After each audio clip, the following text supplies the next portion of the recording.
بەڵام بۆ ئێوەش تا ڕادەیەک پەرتەوازن مامۆستا عەلی؟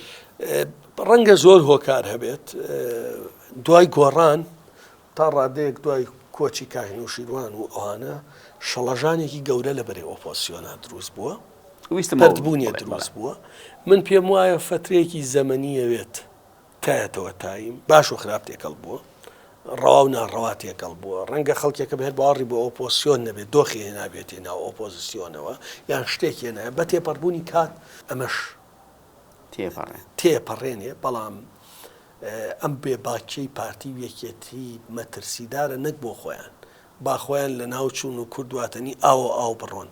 من ترسی گەورەمەیە هەریەمی کوردستانیش تووشی مەترسیەکی هێچکارکەن. ئەم نەزەریە ناچێتە ڕێوە، ینی تۆ مناڵیان هەیە خاوەنی 8 ملیار دۆلار بۆ سەرەوە.